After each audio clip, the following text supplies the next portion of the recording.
do capítulo Moral Estranha. Observe-se que o cristianismo apareceu quando o paganismo declinava, debatendo-se contra as luzes da razão. Convencionalmente ainda o praticavam, mas a crença já havia desaparecido, de maneira que apenas o interesse pessoal o sustinha. Ora, o interesse é tenaz, não cede nunca à evidência e irrita-se tanto mais quanto mais perentórios são os raciocínios que se lhe opõem e que melhor demonstram o seu erro. Bem sabe que está errado, mas isso pouco lhe importa, pois a verdadeira fé não lhe interessa, pelo contrário. O que mais o amedronta é a luz que esclarece os cegos. O erro lhe é proveitoso e por isso a ele se aferra e o defende.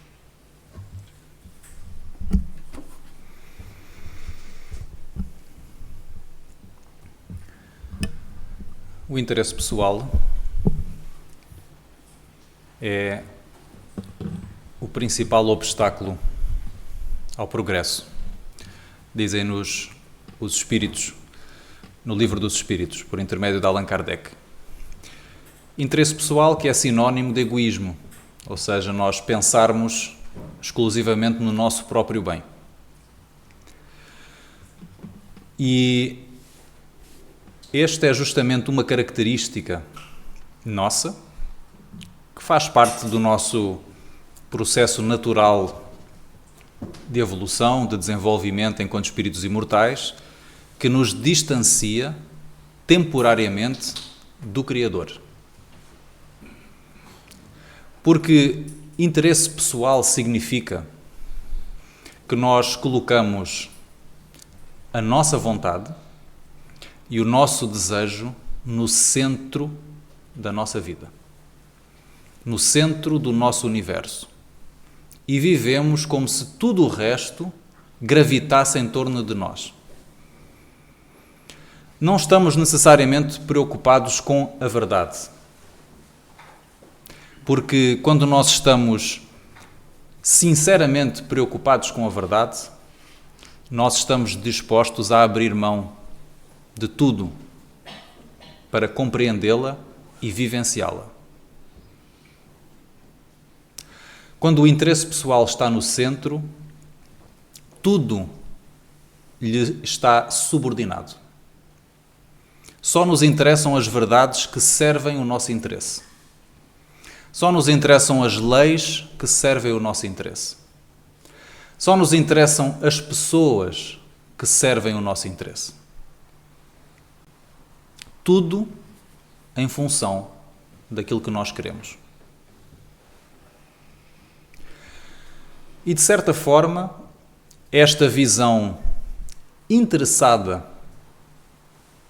da vida, distorcida, tem guiado a nossa relação com o divino, com o transcendente. Porque o ser humano, desde sempre, teve a intuição de que existe algo que o transcende, de que existem forças, inteligências que o transcendem, que de certa forma interferem nas causas e interferem nos destinos. E esta intuição está na base daquilo que no Livro dos Espíritos aparece descrito como lei de adoração. Lei de adoração. Por termos a intuição de que existe algo transcendente, forças superiores, que nós não conseguimos necessariamente ver ou compreender na totalidade, começamos a desenvolver no nosso esforço de compreendê-las, um conjunto de sistemas, explicações, e é o que dá origem às várias religiões, inclusive ao politeísmo, ao paganismo e por aí fora.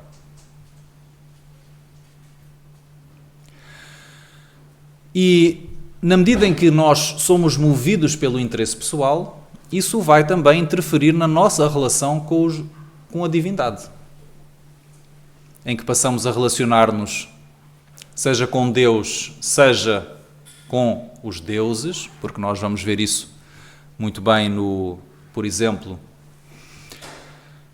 na Roma Antiga, em que se faziam sacrifícios aos deuses e noutras civilizações, nomeadamente quando se queria o quê? Obter algum favor dos deuses. Quando se queria obter saúde, a cura para uma doença, quando se queria obter alguma vitória a nível material, a nível financeiro, num negócio, sacrificava-se aos deuses, ou seja, fazia-se uma oferenda para que os deuses então favorecessem e atendessem aos desejos. Portanto, era assim uma relação de troca. Era assim um comércio com a divindade. E, de certa forma, esta psicologia ainda está presente ao tempo do Cristo no monoteísmo que era vivido pelo povo hebreu, pelos judeus. Embora de uma forma agora mais subtil. Mas continuava a observar-se. Em que eles criam no quê? Primeiro, que eram o povo escolhido, que era um povo privilegiado e, portanto, favorecido pelo Deus Todo-Poderoso. Criam que, para serem devidamente favorecidos pelo Criador, tinham que cumprir um conjunto de regras. Não eram só as leis que foram inicialmente trazidas, agora de uma forma mais sistemática, por Moisés, os 10 mandamentos, mas todo um conjunto de regras sociais que foram estabelecidas depois disso e que eram tomadas ao pé da letra. Aquilo tinha que ser cumprido rigorosamente, porque se a pessoa não cumprisse, estava impura. Impura. E não interessava qual a razão pela qual aquilo não fosse cumprido. Não interessava. Se a pessoa não cumprisse a regra, não merecia a misericórdia divina. Não merecia ser atendida por Deus. E, portanto, a motivação para o cumprimento daquilo era obter a proteção do Criador. Na esperança de que um dia o Criador, representado pelo Messias, viria atribuir aos judeus o lugar que lhes era devido na ordem mundial, que era expulsar os romanos e conferir primazia aos judeus. Eles tinham essa esperança. Um dia o Messias virá, assim num carro de um general, ou com uma força política, que vai libertar-nos do jugo dos romanos, e aí todos vão conhecer o poder do Deus único. Portanto, uma visão de que eles eram privilegiados e os favoritos do Criador. Era um Deus que era Deus só para alguns. Era um Deus só para alguns. Porque quando nós esperamos que Deus nos proteja e nos defenda dos outros, nós esquecemos que Deus também é Deus para os outros. É? Por isso é que quando nos ensina a orar, Jesus começa Pai Nosso. Para que nós não nos esqueçamos que Deus é Pai de todos. Nosso, daqueles de quem nós gostamos e daqueles de quem nós não gostamos. É Pai de todos. E ama a todos por igual. Não interessa qual a nossa orientação religiosa. Não interessa sequer se nós acreditamos ou não acreditamos em Deus. Não interessa se nós cumprimos a sua vontade ou não cumprimos. O amor de Deus é o mesmo. É exatamente o mesmo. Porque é absoluto e incondicional. Esse é o amor real. E Jesus vem justamente ensinar-nos isto. De que Deus não está necessariamente ao lado dos vitoriosos, ou exclusivamente. Deus não privilegia cumprimento cego de regras. Deus não nos ama nem mais nem menos por nós cumprirmos determinadas regras ou determinados mandamentos. O amor de Deus é igual. Mas somos nós que temos que nos aproximar do Criador, porque Ele já está connosco como sempre esteve. Nós não sentimos isso na medida em que estamos escravos, reféns do nosso interesse pessoal.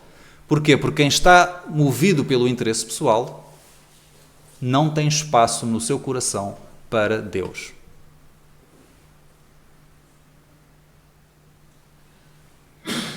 Não tem espaço no seu coração para Deus. Quando nós estamos movidos pelo interesse pessoal, nós adoramos outros ídolos. Para alguns é o dinheiro. É a sua principal prioridade. A sua aspiração máxima de vitória na vida é enriquecer. Para outros, é o prazer sensorial. Ter experiências assim, de aventura, comer coisas boas, beber, fazer sexo, gozar. É o apogeu, é o seu sonho de vida. Para outros é a beleza. Culto do corpo. Então vivem para esculpir um corpo, ter aquele bíceps ou aquele glúteo naquela medida.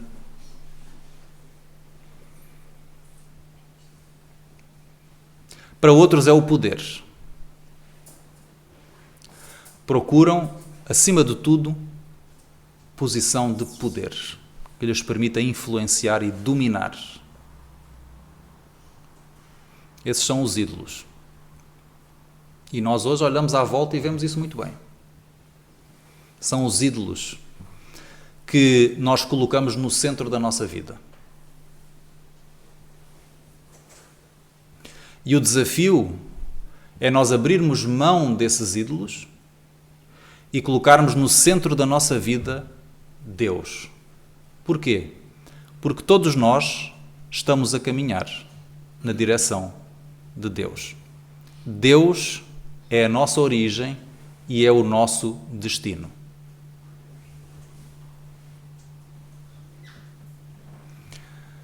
Nós fomos criados, como diz no livro Gênesis, imagem e semelhança de Deus.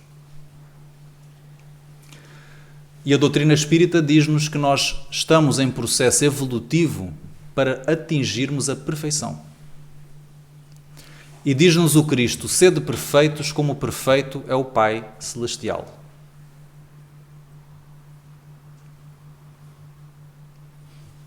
Isto significa o quê? Que nós estamos num processo evolutivo para que os potenciais que existem dentro de nós e que nós herdamos do Criador se tornem realidade. E assim nós nos tornemos divinos. Divinos. O que é ser divino? Olhemos para o Cristo.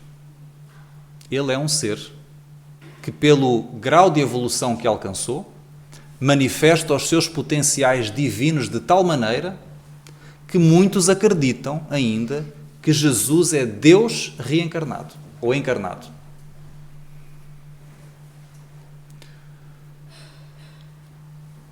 E o próprio Cristo disse: eu e o Pai somos um. Quem vê a mim, vê o Pai. Não porque, na visão espírita, Jesus e Deus sejam a mesma entidade, mas porque Jesus estava já de tal modo identificado com Deus que nós, olhando para ele, era como se estivéssemos a ver Deus em ação. Não há diferença. O pensamento de Deus animava Jesus. O amor de Deus animava Jesus. Tal era a sua identificação e comunhão com o Criador. E por isso nós vamos ver em Jesus uma capacidade mediúnica que lhe permitia fazer coisas impressionantes. Impressionantes.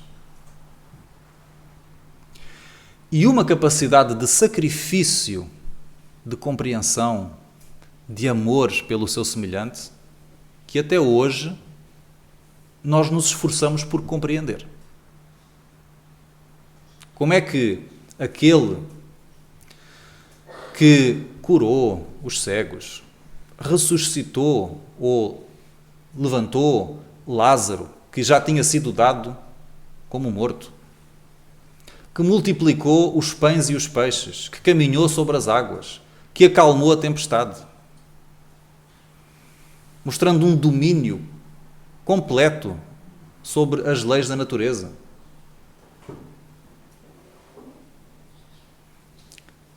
E depois, quando chega a hora de ser preso, ele não levanta um dedo para se defender. Então nós ficamos, como é que isto é possível? Com todo aquele poder. Ele poderia ter perfeitamente se imposto, mas não o fez.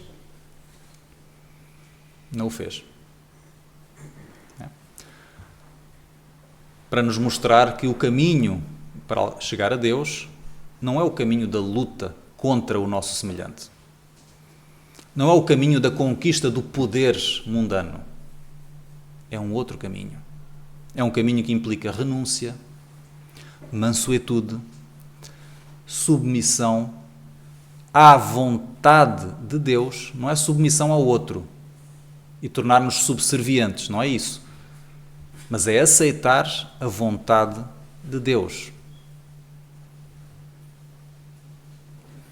Aceitar a vontade de Deus. Porquê aceitar a vontade de Deus? Bom, se nós acreditamos que Deus é a inteligência suprema, bom, então é fácil de perceber que Deus sabe melhor o que é bom para nós do que nós mesmos. Se nós acreditamos que a justiça de Deus é perfeita, então é fácil de compreender que se Deus permite que alguma coisa nos aconteça, é porque essa coisa é justa para nós. Nós precisamos daquela experiência e nós merecemos vivenciar aquela experiência, por muito dolorosa ou desagradável que ela seja. Porque se alguma coisa acontece no mundo, se alguma coisa vem ter connosco que nós não merecemos de todo, então Deus seria injusto. Já não poderia ser perfeitamente justo e bom.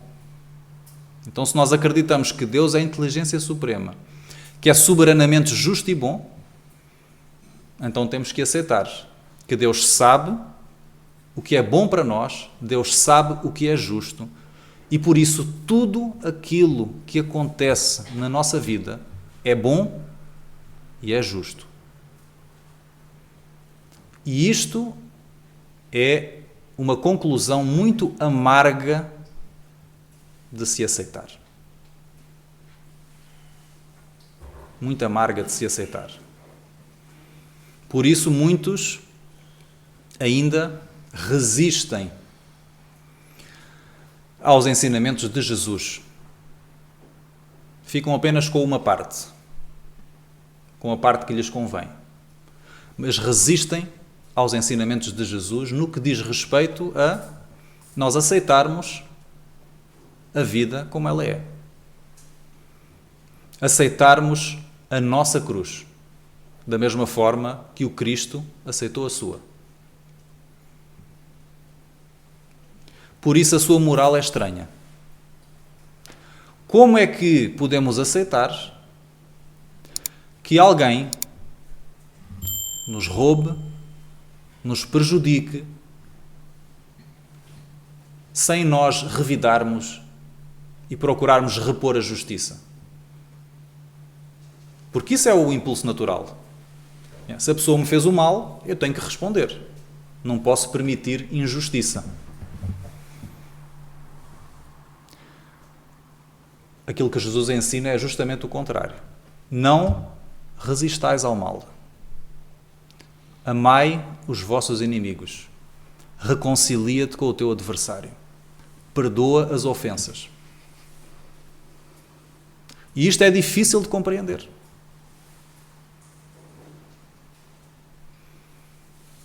É difícil de compreender. Porque nós olhamos as coisas apenas para o episódio imediato que está a acontecer. Não temos a noção nem do que vem antes e não consideramos aquilo que vem depois. Olhamos para os acontecimentos com uma visão muito estreita, que é: eu não fiz nada a esta pessoa e ela agora faz-me esta maldade. Mas a doutrina espírita permite-nos ampliar o horizonte e o contexto, para perceber que há todo um conjunto de causas, de ações que nós praticamos que aconteceram no passado. Pode não ter sido num passado recente, pode ter sido num passado longínquo, em outras existências pregressas. E essa determinada transgressão que nós cometemos contra as leis naturais ou leis de Deus, prejudicando o nosso semelhante, criou uma cadeia de causas ou de efeitos que agora se repercutem na nossa vida. De modo aquilo que nós um dia tiramos ao outro, hoje nós vamos devolver. Às vezes de maneira muito desagradável.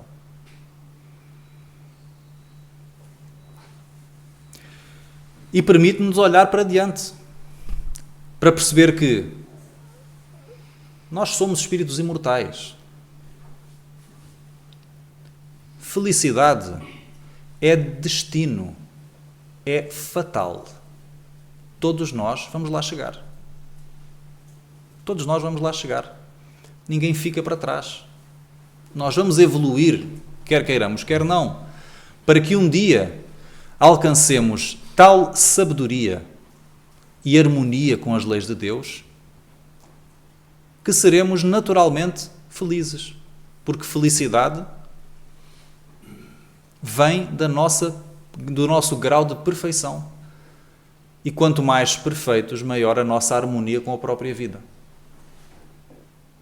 E na medida em que nós vivemos em coerência com as leis de Deus, nós não sofreremos mais ações dolorosas ou efeitos dolorosos da vida contra nós. Porque a lei só pune quem a transgride.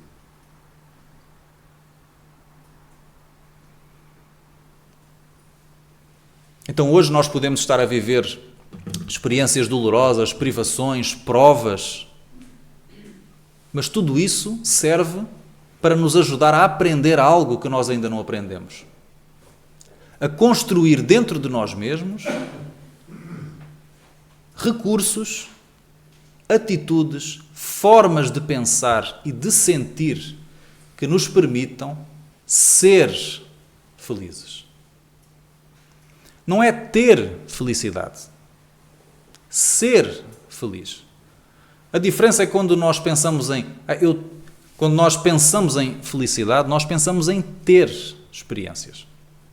Eu quero ter uma pessoa que me fale assim ou assado, que me trate desta maneira, que me ame Eu quero ter um determinado corpo bonito, saudável. Eu quero ter uma casa com um carro e dinheiro para ir de férias. Eu quero ter determinadas pessoas à minha volta. Tudo coisas que vêm de fora para dentro. Ser feliz é algo que acontece dentro de nós, independentemente das circunstâncias.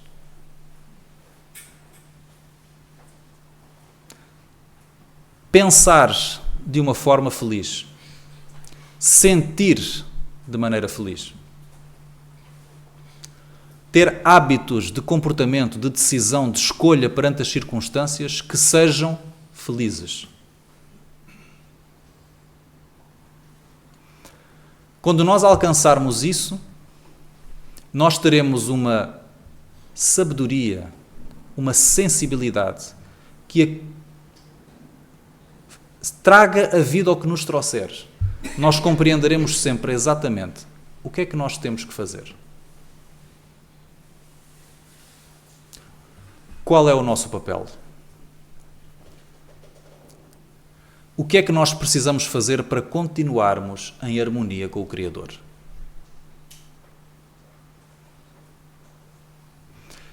Porque no fundo é daí que vem a felicidade real. Harmonia com o Criador. Por isso Jesus disse: o meu alimento, a minha comida, é fazer a vontade do Pai. Nós ainda nos nutrimos de outras coisas. Nutrimos-nos do prazer. Nutrimos-nos de experiências sensoriais. Nutrimos-nos de dominar os outros. Nutrimos-nos de influenciar os outros. Nutrimos-nos de dinheiro. Nutrimos-nos de experiências puramente mundanas. Por isso, estamos sempre com fome. Estamos sempre insatisfeitos. Porque hoje tratamos do corpo, amanhã o corpo adoece. Começam a vir as rugas, começa-se a sentir o efeito da gravidade na pele. Começamos a ter assim uma parte do rosto mais caída, que já não se aguenta. O dinheiro nunca dá para tudo o que nós queremos, porque a nossa vontade de querer, de ter coisas é insaciável. Hoje queremos este carro, amanhã já queremos um carro melhor. E no outro dia já queremos mais um, porque não nos sabemos contentar com o necessário. Ou porque hoje a casa é pequena, amanhã já volta a ser pequena, porque entretanto compramos mais coisas, já não cabe lá tudo, já é uma chatice, e começamos a comparar-nos com os outros. E queremos ir de férias para aqui e para acolá, e já agora mais não sei aonde, porque entretanto vimos no Instagram que o outro já foi. Então, somos uma garganta que não tem fim. Insaciável. Insaciável. E esta insaciedade aumenta com a ilusão de finitude. Vamos morrer amanhã, tu temos que gozar tudo hoje. Então vivemos numa ilusão, sempre com fome, sempre insatisfeitos. Procurando nutrir-nos de coisas que são perecíveis. Ora, se nós somos imortais, eternos, como é que podemos nutrir-nos verdadeiramente de algo que é temporário? Faz sentido, não vai funcionar. Não vai funcionar. Por isso vivemos permanentemente insatisfeitos. Hoje estamos bem porque estamos de barriga cheia, mas amanhã já vamos ter fome outra vez. É como a conversa ali de Jesus com a mulher samaritana. Hoje bebes da água deste poço, amanhã vais ter sede novamente. Mas se beberes da água viva que eu tenho para te oferecer, nunca mais terás sede. Essa água viva é a comunhão com o Criador. É a vivência do amor na relação uns com os outros. mas do amor que nós damos, não do amor que nós recebemos, do amor que nós damos. Esse é o alimento. Porque quando nós damos amor, nós estamos em comunhão com Deus. Estamos em comunhão com Deus. Não importa o sacrifício a que somos chamados, o quanto temos que renunciar pelo outro. Estamos a cumprir a vontade de Deus. Estamos em harmonia com o Criador. E por isso nada nos falta. Nada nos falta. Então isto é aquilo que Jesus nos ensina. O meu alimento é fazer a vontade do Pai. Se eu fizer a vontade do Pai, eu estou alimentado. E por vezes nós temos desejos que são diferentes dos do Criador. E mais uma vez, Jesus também nos dá o ensinamento. Pai, afasta de mim este cálice, mas que seja feita a tua vontade e não a minha.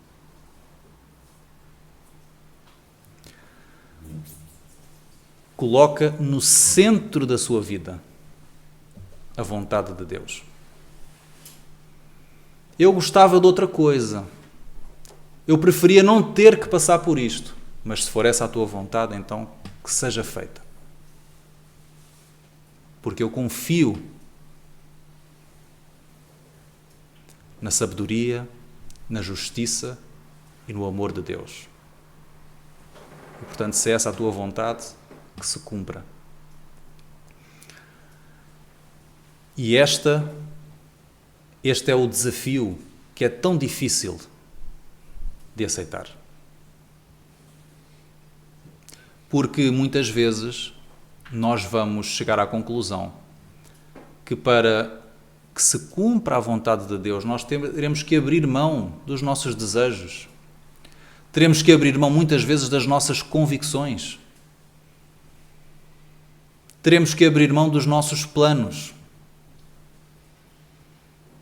Teremos que abrir mão de determinadas vantagens. E é aqui que o interesse pessoal se torna um obstáculo. E é aqui que nós tropeçamos. Porque nós temos ainda este orgulho que nos leva a pensar, não, eu é que sei. Eu é que sei o que é bom para mim. Eu quero cumprir a minha vontade, não a vontade de Deus. É a minha vontade. Pouco importa leis divinas, verdade e mentira, isso pouco importa.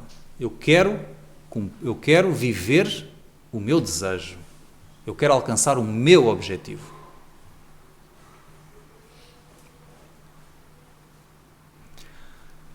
E é aqui que nós tantas vezes complicamos a nossa vida. Porque nos tornamos cegos e surdos para a orientação da inteligência suprema.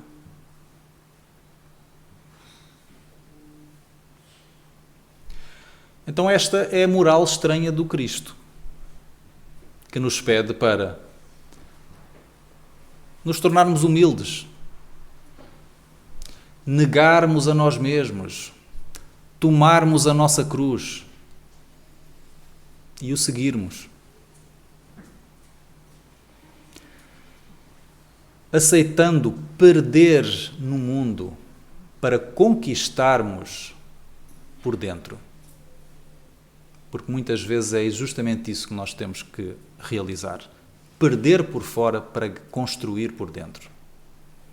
Perder no mundo para ganhar no espírito.